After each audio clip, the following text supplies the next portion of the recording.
Ladies and gentlemen, the President of the United States, accompanied by the Secretary of Defense and the Chairman of the Joint Chiefs of Staff.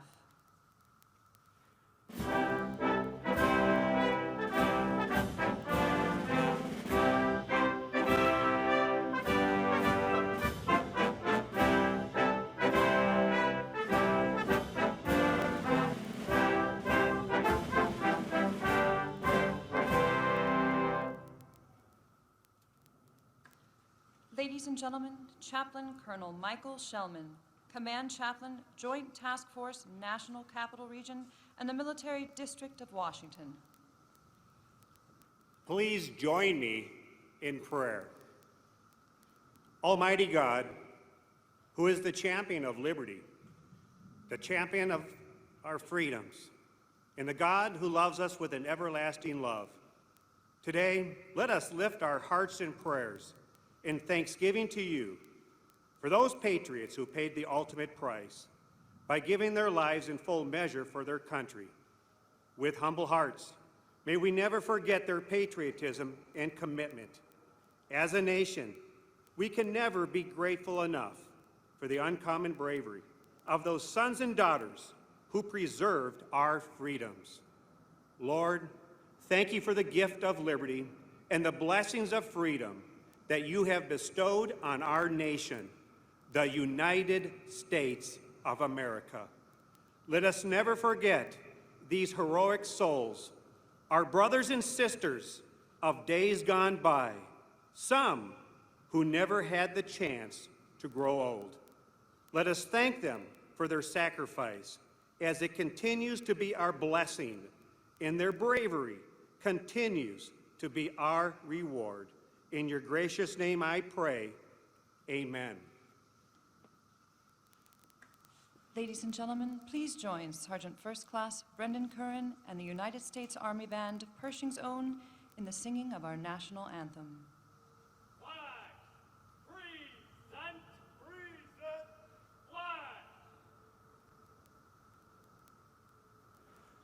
Oh, say can you see by the dawn's early light what so proudly we hailed at the twilight's last gleaming, whose broad stripes and bright stars through the perilous fight o'er the ramparts we watched were so gallantly streaming, and the rocket's red glare, the bombs bursting in air, gave proof through the night that her flag was still there.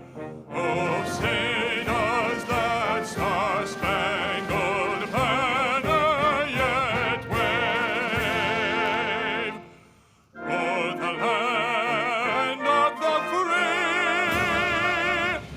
and the home of the brave?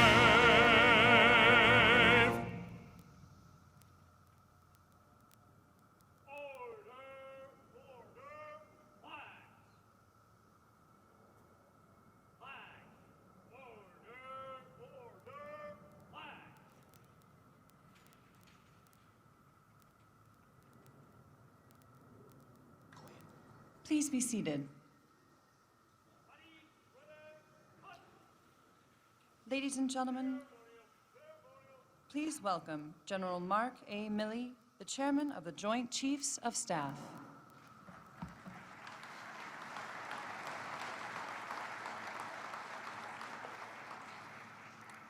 Mr. President, Madam Vice President, Secretary Austin, distinguished guests, fellow Americans, and most importantly, Gold Star families, those that are here and those that could not make it here.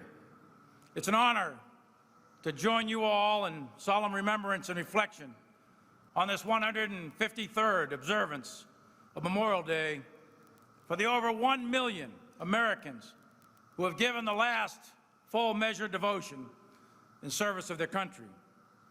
Since our founding, more than 42 million Americans have stepped forward to serve their country as soldiers, sailors, airmen, Marines, Guardians, and Coast Guardsmen. Their story is, of course, one of courage, selflessness, and commitment. This Memorial Day, we honor their memory and the values they upheld so that we could live in freedom.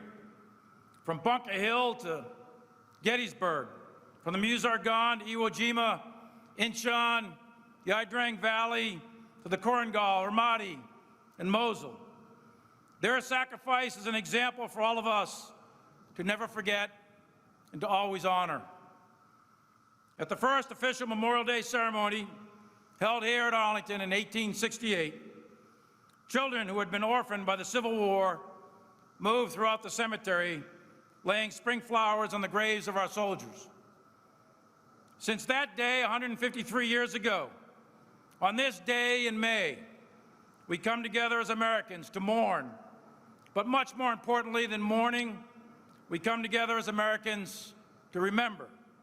Remember that we owe the brave men and women who have lost their lives in service to this nation.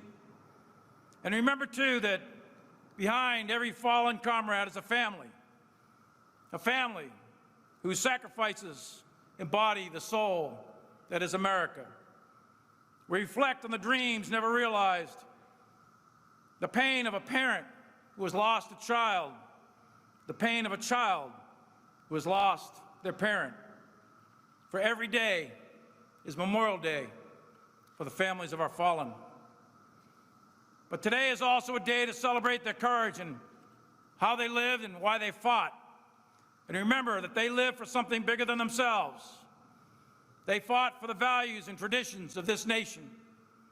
They fought for the belief that under these colors of red, white, and blue, all of us are Americans. And we hold these truths to be self-evident, that all men and all women are created equal. And each of our fallen knew that freedom is worth fighting for. And each of them made a difference. So it is up to us, the living, to leave these hallowed grounds today and recommit ourselves to the cause for which they died, but equally important, to the cause for which they lived. It is our job to live a life worthy of their sacrifice. So may God bless our fallen, may God bless the families of our fallen, and may God give us the strength to defend the idea that is America and ensure this nation shall not perish from this earth. It is my privilege to introduce the Secretary of Defense, a man I have known for a quarter of a century and whose leadership in the crucible of battle I have personally witnessed. He is a leader of extraordinary integrity, and it is my pleasure to serve alongside him again. Ladies and gentlemen, it's my honor to introduce the 28th United States Secretary of Defense, Lloyd J. Austin III.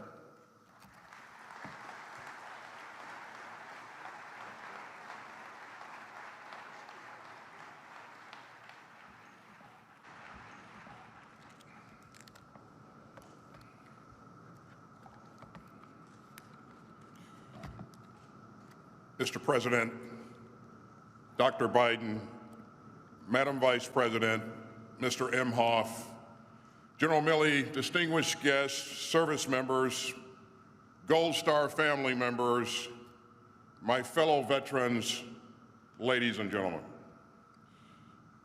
Thank you for joining us on this solemn day in this solemn place. We come together to remember and to renew our sense of common purpose, and to reach out to those who have long mourned and to those who newly grieve. Mr. President, in thinking about joining you here today, I reflected on a meeting I held a few days ago with some of our Gold Star and surviving families. One of them was Shannon Slutman, the wife of a Marine reservist. They have 3 children. Her husband, Chris, was killed by a suicide bomber on April 8th, 2019 in Bagram, Afghanistan. The first thing that she said in our meeting was simply, "I'm going to try not to cry." And she told us that before her husband left on one of his deployments, she sat him down and said, "God forbid something happens to you, but if it does, where do you want me to bury you?" And he told her, "I don't care. I just want to be near you." And today, Staff Sergeant Chris Slutman rests here in Arlington in Section 60, alongside so many of his brothers and sisters in arms who made the ultimate sacrifice in action in this longest of American wars.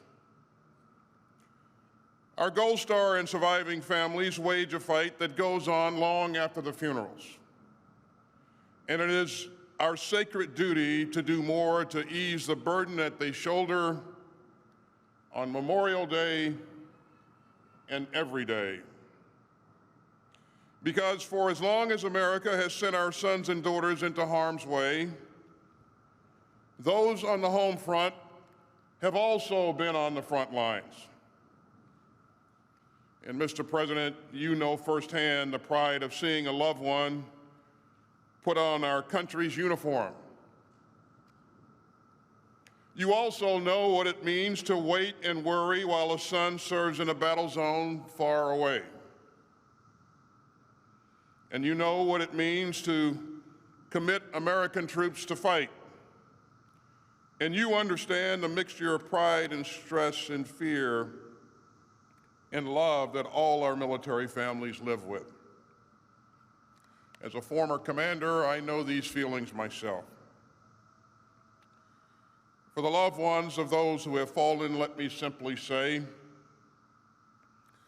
we know the depth of your sacrifice, but we can never truly know the depth of your loss. What we can do is honor the memory of those you lost by caring for those who mourn them, and by seeking to perfect our union and defend our democracy, and by striving to live our lives in ways that advance the ideals for which they gave their own. It is indeed an honor to be here with all of you today. Ladies and gentlemen, the President of the United States.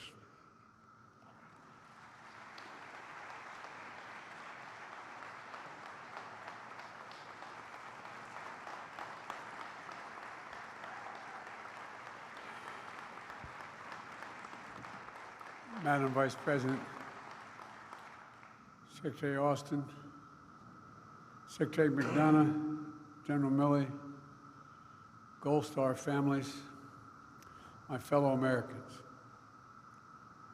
We're gathered at this sacred place in this solemn hour to engage in the most fundamental of undertakings, the right of remembrance. We remember those who gave their all in the service of America, in the service of freedom, in the service of justice. We remember their sacrifice, their valor, and their grace. Remember their smiles, their loves, their laughter, their essential, vibrant, and transcendent humanity. For while we stand amid monuments of stone, we must never forget that each of these markers, for those known and unknown here at Arlington and far beyond, represent a precious life. A son, a daughter, a mother, a spouse, a brother, a sister, a friend, a neighbor. To those who mourn a loved one today, Jill and I have some idea how you're feeling. Our losses are not the same, but that black hole you feel in your chest as if it's going to suck you into it, we get.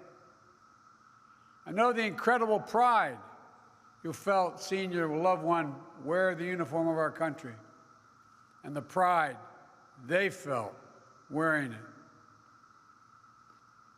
Our son Bo's service in the Delaware Army National Guard Unit, the year he spent deployed in Iraq, was one of the things that he was most proud of in life. Yesterday marked the anniversary of his death,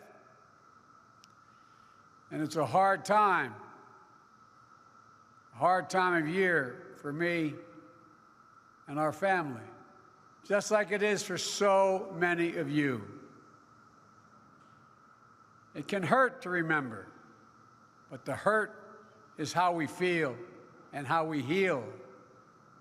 I always feel Bo close to me on Memorial Day.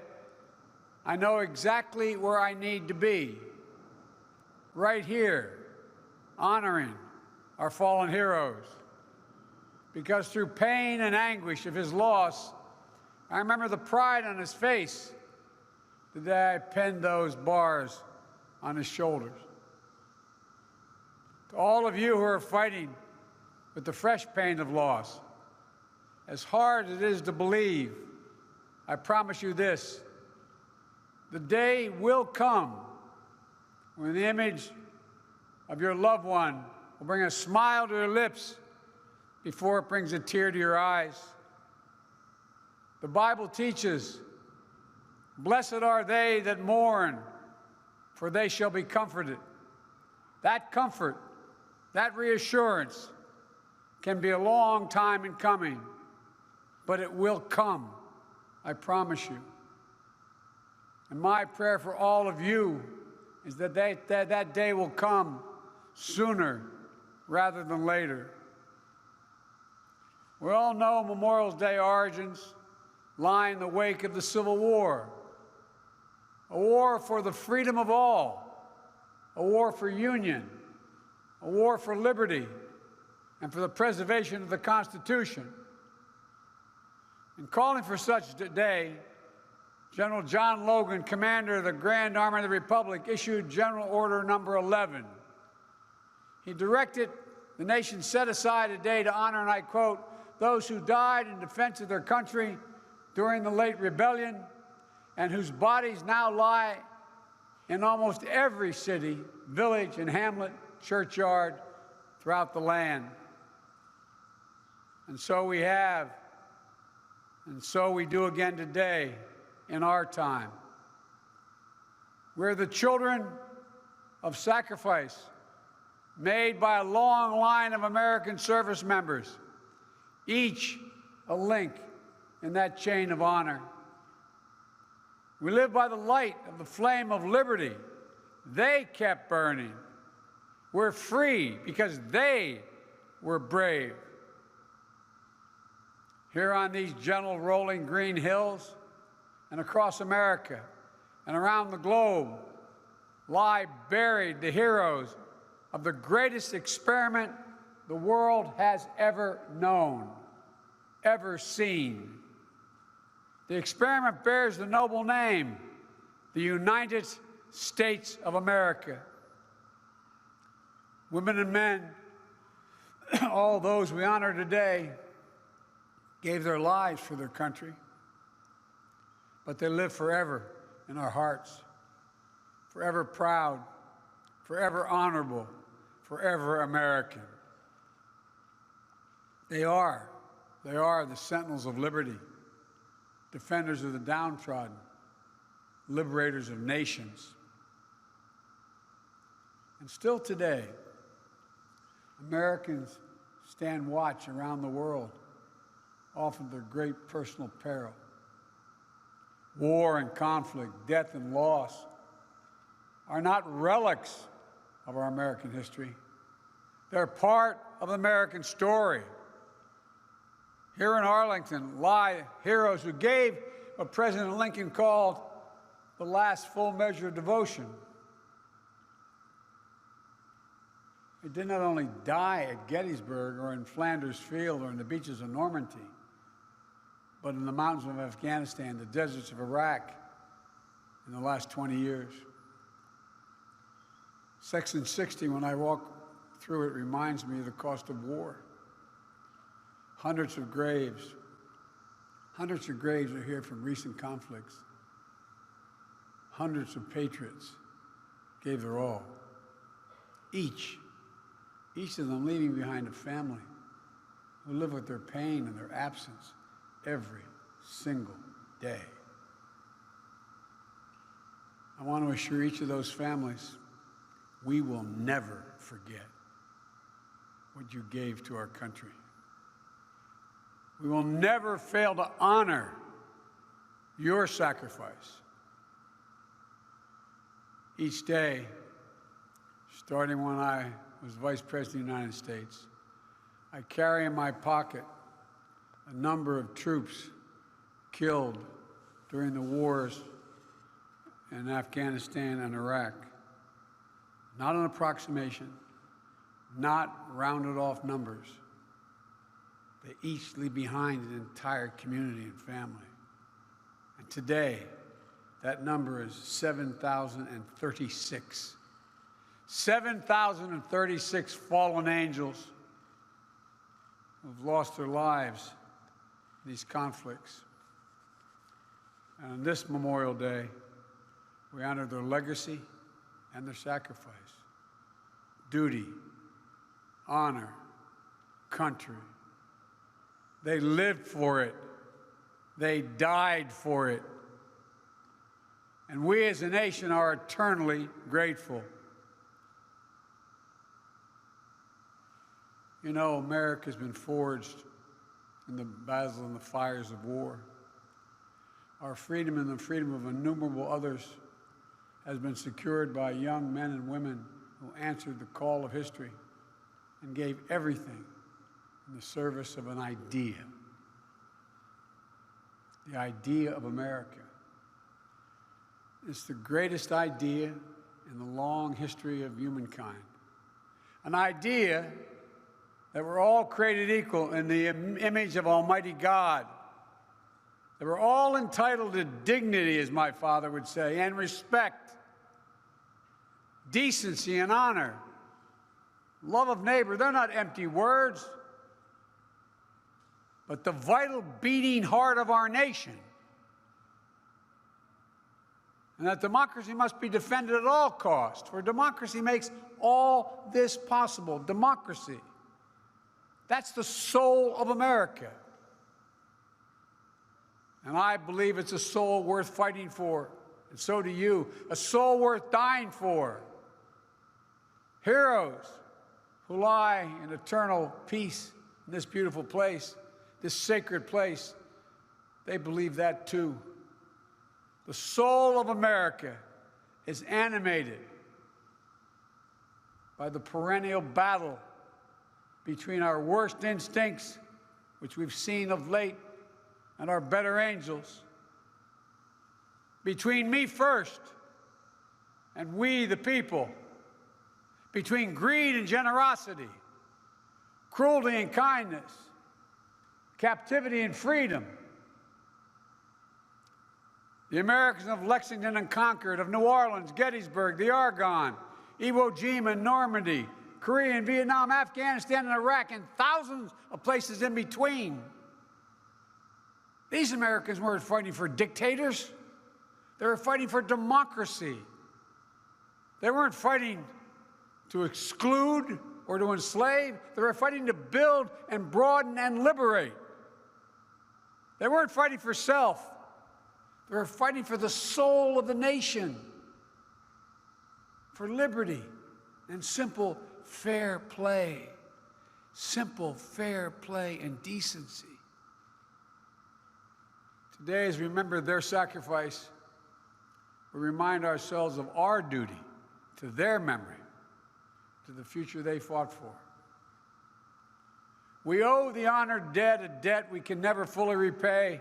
We owe them our whole souls. We owe them our full best efforts to perfect the union for which they died. We owe them the work of our hands and our hearts to make real the promise of a nation founded on the proposition that all of us are created equal and deserve to be treated that way throughout our lives. Democracy is more than a form of government. It's a way of being. It's a way of seeing the world. Democracy means the rule of the people. The rule of the people. Not the rule of monarchs. Not the rule of the moneyed. Not the rule of the mighty. Literally, the rule of the people. The lives of billions, from antiquity to our own hour, have been shaped by the battle between aspirations of the many and the greed of the few, between people's right to self-determination and the self-seeking of the dictator, between dreams of democracy and appetites for autocracy, which we're seeing around the world. Our troops have fought this battle on fields around the world, but also the battle of our time. And the mission falls to each of us, each and every day. Democracy itself is in peril, here at home and around the world.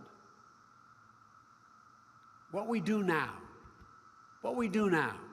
how we honor the memory of the fallen, will determine whether or not democracy will long endure.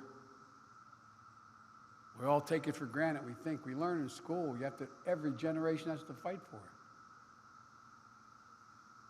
But look, it's the biggest question. Whether a system that prizes the individual, that bends towards liberty, that gives everybody a chance at prosperity, whether that system can and will prevail against powerful forces that wish it harm. All that we do in our common life as a nation is part of that struggle, the struggle for democracy that's taking place around the world, democracy and autocracy. A struggle for decency and dignity, just simple decency. A struggle for prosperity and progress. And yes, the struggle for the soul of America itself. Folks, you all know it. Democracy thrives when the infrastructure of democracy is strong. When people have the right to vote freely and fairly and conveniently. When a free and independent press pursues the truth, founded on facts, not propaganda. When the rule of law applies equally and fairly to every citizen, regardless of where they come from, what they look like. Excuse me. Wherever Americans are, there is democracy. Churches and synagogues and mosques, neighborhoods and coffee shops and diners, bleachers at kids' baseball or soccer games, libraries and parks. Democracy begins and grows in the open heart and the impetus to come together for a common cause. And I might note parenthetically, thank you, TAPS. That's what you do. And that's where it will be preserved. For empathy is the fuel of democracy. Let me say that again. Empathy is the fuel of democracy. Our willingness to see each other, not as enemies, as neighbors, even when we disagree, to understand what the other's going through. To state the obvious, our democracy is imperfect. It always has been. But Americans of all backgrounds, races, creeds, gender identities, sexual orientations, have long spilled their blood to defend our democracy. The diversity of our country and of our armed services is and always has been an incredible strength. And generation after generation of American heroes have signed up to be part of the fight because they understand the truth that lives in every American heart. That liberation, opportunity, justice are far more likely to come to pass in a democracy than an autocracy. If every person is sacred, then every person's rights are sacred. Individual dignity, individual worth, individual sanctity, the right to life, liberty, and the pursuit of happiness. We say those words so often, but think of it. The right to vote, the right to rise in a world as far as your talent can take you, unlimited by unfair barriers of privilege and power. Such are the principles of democracy. So how would you put these noble principles into practice? How do we do that? How do we make the idea real, or as close to real as we can make it? This nation was built on an idea. The only nation in the world built on an idea. Every other nation is built on ethnicity, geography, religion, etc. We were built on an idea, the idea of liberty, an opportunity for all. We've never fully realized that aspiration of our founding, but every generation has opened the door a little wider, and every generation has opened it wider and wider to be more inclusive, include those who've been excluded before.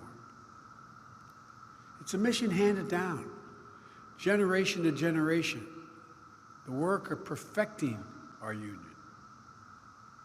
In 1830, when we were a young nation, disunionists put their sectional interest ahead of the common good. A great senator, Daniel Webster, rose in the Capitol to defend the Union. To him, we're not just a collection of competing forces, but a coherent whole. His cry, first uttered just across the Potomac in the Capitol, resonates even now. He stood on the floor and he said, "Liberty and union, now and forever, one and inseparable. Liberty and union." More than 142 years later, when I first came to the United States Senate, at a time when our country was so deeply divided over Vietnam, the struggle of civil rights, the fight over women's rights, I had the notion that my first task as I stood to make my first speech on the floor of the Senate, it all of a sudden hit me. I'm standing where Daniel Webster had stood. His desk was next to mine. And I was struck by the weight of history, as corny as it sounds, by the legacy, the work we're charged to carry forward. Liberty and union, now and forever. Now as then, unity is essential to life, liberty, and the pursuit of happiness. And so remember those who gave their all in the cause of unity, in the cause of a nation that endures because of them. We must honor their sacrifice by sustaining the best of America, while honestly confronting all that we must do to make our nation fuller, freer, and more just. We must remember that we may find the light and the wisdom and, yes, the courage to move forward. In the words of that great hymn, fight as they nobly fought of old. For in remembrance lies not just our history, but our hope. Not just our solemn remembrance, but our renewed purpose. Not just our solace, but our strength.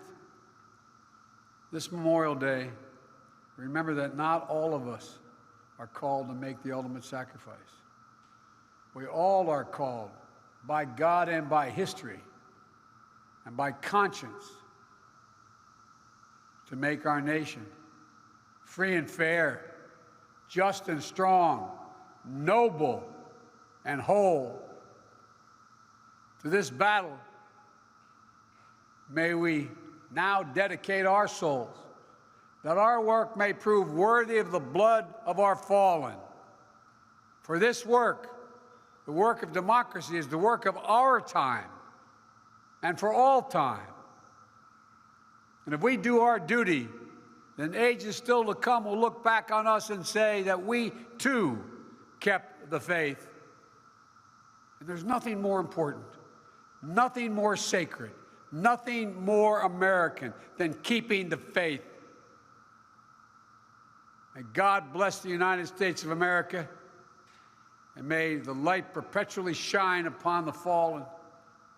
May God bring comfort to their families, and may God protect our troops today and always.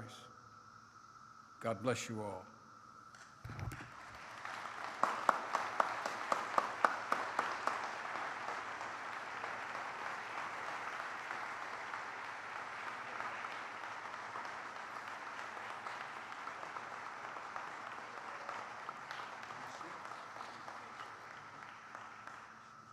Ladies and gentlemen, please stand for the playing of taps and remain standing for the benediction.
Please receive our closing prayer. Lord, may we be inspired by the deep sense of loyalty, dedication, and commitment of those we have remembered today. Renew our faith and allegiance to our nation and each other. Lord, bless the families of our fallen. Bless our nation's leaders. And God bless America. In your loving name I pray, amen. Ladies and gentlemen, please remain in place as the official party departs and for the departure of the state and territorial flags.